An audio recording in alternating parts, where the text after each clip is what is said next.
What Lonzo thinks is a wide-ranging, free-flowing discussion where I offer up my unsolicited views on everything from music, movies, politics, sports, religion, pop culture, you name it. If it's happening, I'm talking about it. My thoughts unsolicited, nobody cares, but I care, and damn it, that's all that matters.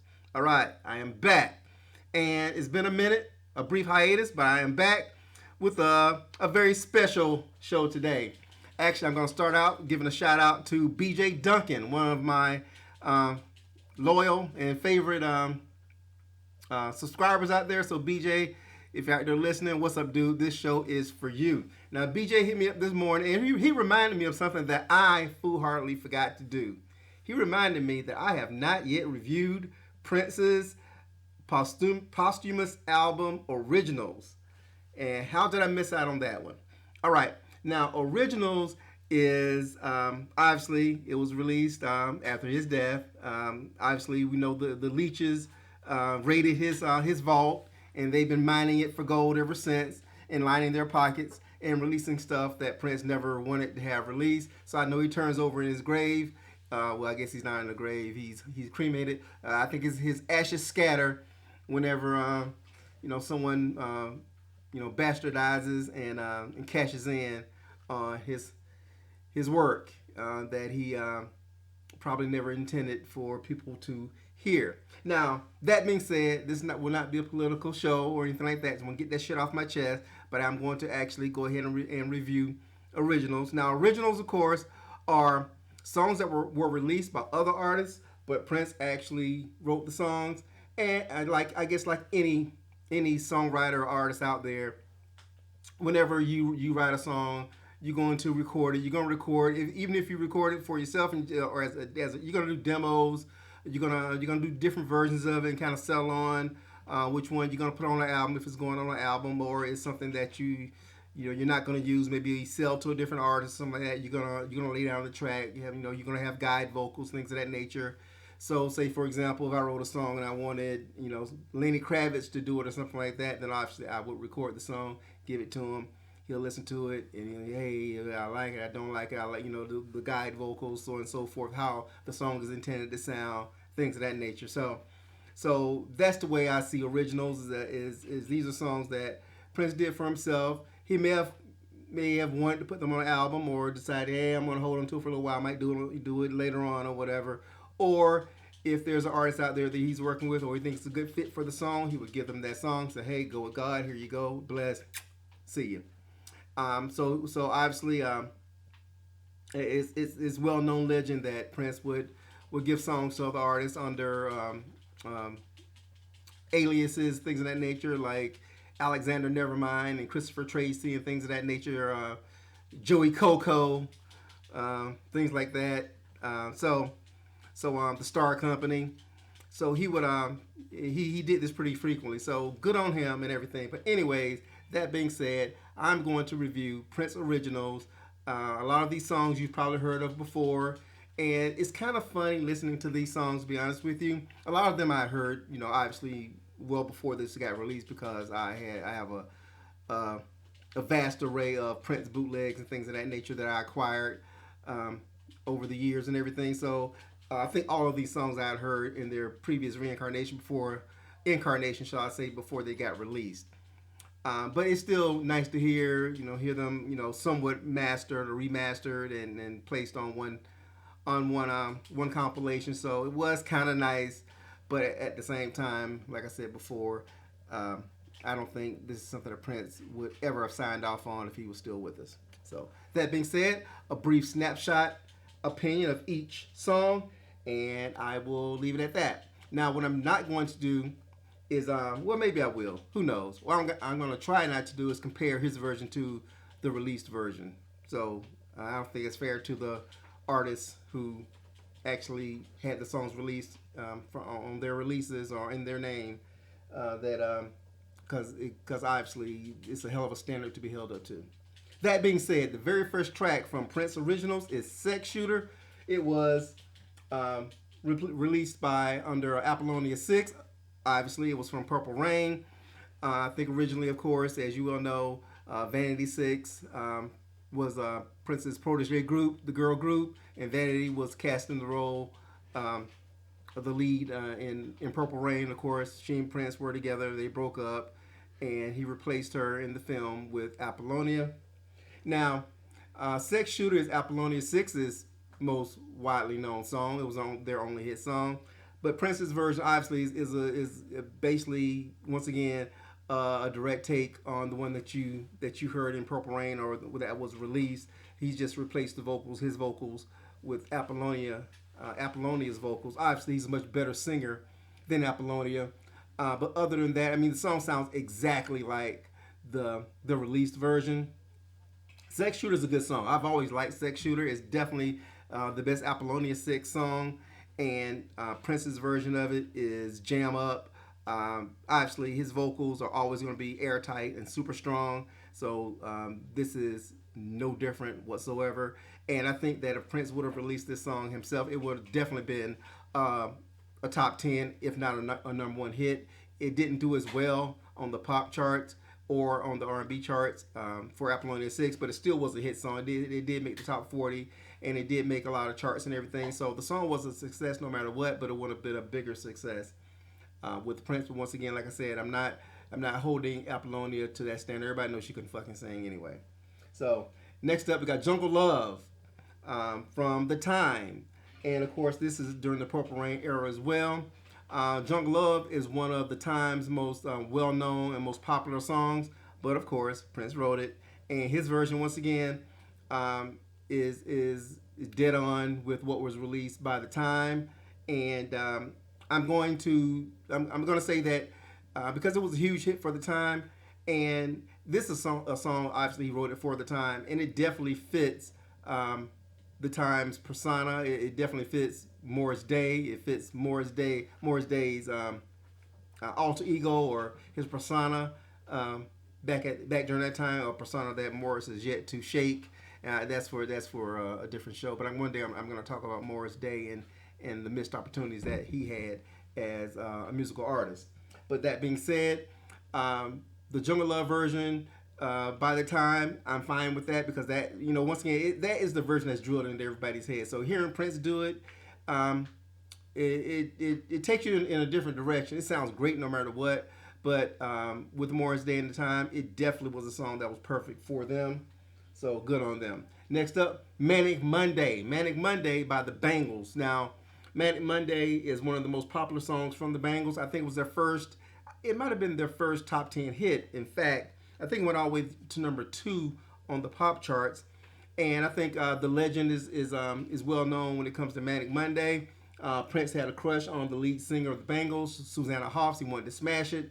And he gave the Bangles Manic Monday in an attempt to get next to Susanna and get her in bed and knock them boots. Rumor is that he didn't get a chance to take her there. Who knows if he did or didn't? I don't care. But Prince was notorious for enticing hot young ladies with the promise of a song if they acquiesced to his carnal desires. Stevie Nicks was another one that he tried to get next to.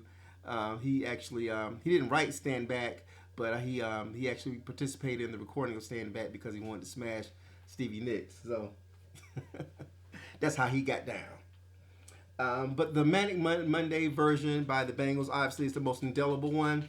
And once again, it was a good choice of songs to give to the Bangles because Susanna's voice definitely fits the Prince arrangement.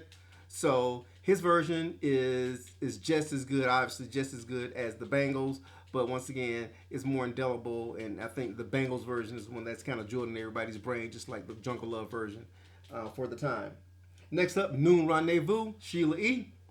Now, Noon Rendezvous is on Sheila E.'s debut album, In the Glamorous Life, and it's a great song. It's a magnificent song.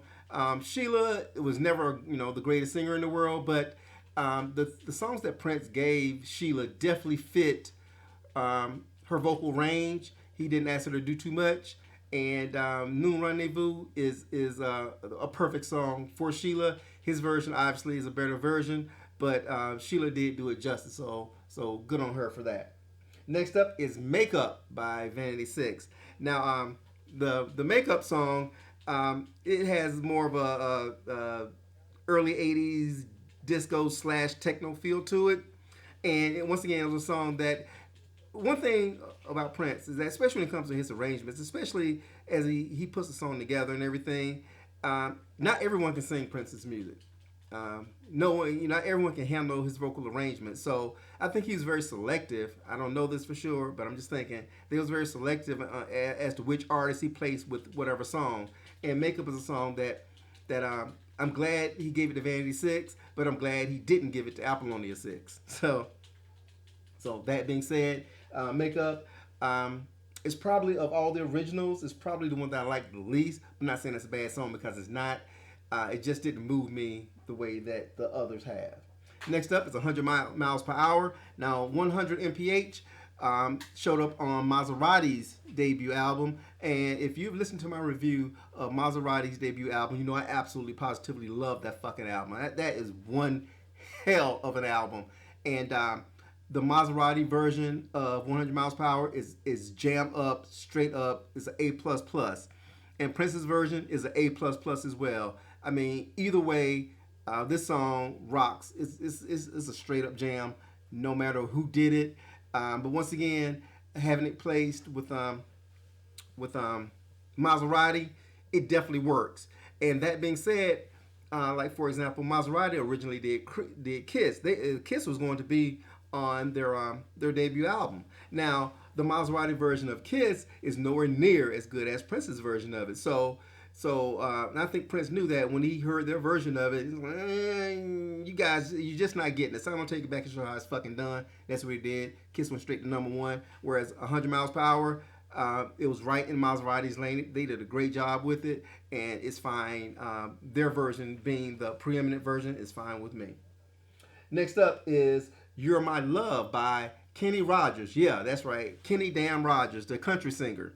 Now, this is a song definitely from Prince's early days, from late '70s, early '80s, and it has a pop country feel to it. So once again, he placed this song with the right artist. Now, I'm gonna be honest and say I've never heard Kenny Rogers' version of it. I don't care. I like Kenny. Kenny was cool. Kenny had a dope ass beard and everything, but I never heard his version of it. I don't care to. I didn't bother to listen to his version before I did this particular show. All I know is this is a good song, not a great song. It's a throwaway song from Prince's early days, and I can just imagine what Kenny's version would sound like. And I guess one day I will listen to it just for context. But either way, it's not a bad song by any stretch of the imagination. But I'm glad that Prince didn't release it himself.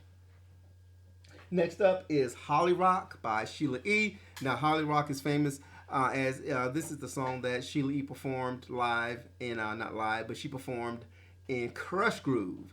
And this is definitely a song that fits Sheila E. to a T. This is not her definitive song, but I think it's of all of her work. This is the most energetic song that she did with Prince, that Prince gave her. Obviously, "Glamorous Wife" is the most famous one, is the most popular one, but "Holly Rock" is just a cut below that. His version of it has just as much energy, and I like both their versions. So once again, since Sheila came out first with it, I'm okay with that. Next up is "Baby You're a Trip." This was recorded by Jill Jones. It was on Jill Jones' debut LP. And I've never spoken in great detail about Jill Jones or about her album, but I'm gonna wax poetic for a second. I absolutely positively loved Jill Jones's album. I bought that album back in 1987 when I was in tech school in the Air Force, and I listened to that album, that cassette tape, 1,000 times probably while I was in tech school. I mean, over and over and over and over again. I had a Walkman. I had that thing in my damn Walkman, and I love that album. Love it. And "Baby You're a Trip" is on that particular album, and I love Jill's version of it. Just that album is highly underrated. And some of Prince's best work is as far as with other artists, solo artists, is on the Jill Jones record. There's one song in particular. The whole album is absolutely great, so I highly recommend that you seek it out. I've looked for it on Spotify. I can't find it anywhere. My cassette, the cassette version that I had, the cassette tape that I had is long since, um, met its fate. And I had the CD, and I don't know what happened to the CD. So I don't. I do have the record on MP3, so I do still listen to it, but I don't have the actual physical copies anymore. That being said, there's a song on the Jill Jones record entitled "Violet Blue," which is a magnificent song. So I highly recommend that you listen to the whole album. But if you can seek out, um, Violet Blue, please do that. Also, fun fact: G Spot is also on that Jill Jones record, and of course, Prince's version of G Spot is absolutely magnificent as well. It's definitely a hidden gem. So if you've never heard Prince's version of G Spot, seek it out. Damn it. All right, next up is Sheila E. The Glamorous Life. I talked a little bit about Glamorous Life already. It's probably the most popular song of all the Prince protege songs. It's one that that still gets played today on the radio and everything. So um, it's indelible for Sheila E. I mean, it is the song that made her a star. And you don't think about Sheila E. without thinking about In the Glamorous Life. Obviously, Prince's version is spot on as well, but Sheila's version is the preeminent version, definitely. Next up, Gigolos Get Lonely Too by The Time. This is from The Time's second album, What Time Is It? It is a ballad, and it is one of the smoothest ballads, I think, in R&B history. It, once again, is a song that definitely fits the time and the whole time persona, the gigolos, the cool dudes and the zoot suits, things of that nature. So it definitely fits Morris Day's persona. It fits the time's persona. Prince's version is just as strong, but once again, Morris did such a kick-ass job with it. It's definitely the preeminent version of Gigolos Get Lonely Too. Highly recommend it. If you never heard it, why? Why haven't you heard it yet? Next up is Love, Thy Will Be Done, and this is by Martika. Who? Martika. Martika, you know what? I don't know who Martika is either. I never cared who Martika was. I know she was cute, if that matters. But Love, Thy Will Be Done. I love this song. It's a great song. And Prince's version, the Martika version is the version that I heard first, that I kind of fallen in love with. So hearing Prince's version of it, it's kind of eerie, to be honest with you. But it is just as strong. But once again, the Martika version, to me, if I had a choice between the two, I'm listening to the Martika version first. So that being said, moving on to Dear Michelangelo, which is once again Sheila E. Sheila E's version of this pales in comparison to Prince's version of it. Dear Michelangelo is one of those eclectic Prince songs in the vein of Dorothy Parker, things of that nature. And songs like that are definitely in Prince's wheelhouse. So I definitely favor this version over Sheila E's version. Next up is Wouldn't You Love to Love Me by Taja Savale. Now, Taja's version was on her, I think it was her debut album. Taja, obviously, she didn't have a great career because nobody knows who the fuck she is.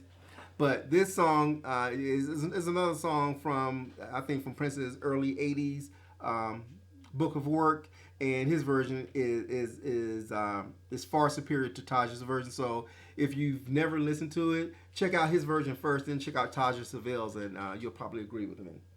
And fucking finally, Nothing Compares to You.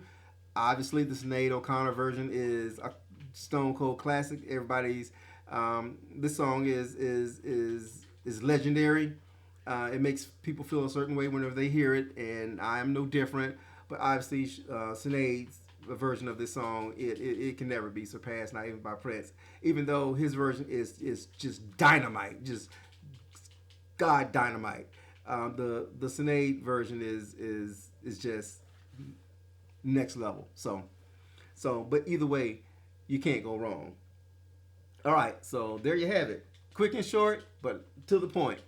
So that's Prince Originals. Now, what do I think about the record as a whole? as a whole, obviously, it's a compilation, so it's not going to have any type of overreaching theme to it or anything like that. Obviously, it was a cash grab and things of that nature. But like I said, if you're a completist, it's good to hear these versions of these songs that were made famous by other artists for the most part, of most of these songs. And it's good to hear his version of it because it kind of pushes you into a different vein of listening, so to speak. So, like I said before, you really can't go wrong either way you go. Do I highly recommend this record? Sadly, I do. But like I said, as always, I got to hold my nose when it comes to any type of release that comes out that have come out after Prince's death. I got to hold my nose while listening to them because once again, they're cash grabs. And like I said, there's no way in hell that Prince ever would have released this record if he was still alive. So to the bastards out there, the leeches, the slugs out there who are profiting on this man's work, fuck all y'all and your grandma. But that being said, it's good to listen to. So approach with that in mind. That you're listening to this as a completist, and that you're holding your nose, and you're letting these motherfuckers profit off of his work. So once again, it's like a chicken or the egg type situation. What comes first? That being said, BJ, what do you think, man? Hit me up. Let me know what you think about PRinCE Originals. Which is your favorite of these 15 tracks, BJ? I want to know. So you got to hit me up, dude, and let me know which is your favorite. Now, my favorite, I would say, of the 15. Oh, this is a tough one. I gotta go with 100 miles per hour. I gotta go with 100 miles per hour. What do you think, Noah? My son Noah's in here with me, and he's looking at me right now. So, what do you think, Noah? He's mute. He's not saying anything to me, but I think Noah agrees with me as well that 100 miles per hour is, of all the tracks on PRinCE Originals, it's the one that just hits the hardest. Like I said, all 15 slam, but this one just slams just a little bit harder. So BJ, dude, hit me up. Let me know what you think. I want everybody to hit me up. Subscribe, comment below, sign up for notifications, ring that damn bell. Once again, subscribe. Please subscribe. Pass along to your friends, your family, using his and hers. Encourage everyone to subscribe. I'm still trying to get to 1,000. Damn, it's taking me a long time, but I'm not gonna stop till I get to 1,000, at least to 1,000 subscribers. So y'all keep hitting me up. I appreciate it. BJ, if there's anything else that you want me to review, let me know, son, and I will make it happen for you. Okay. So that being said, hit me up and tell me what you think, because goddamn it, you just heard what Lonzo thinks. Bye.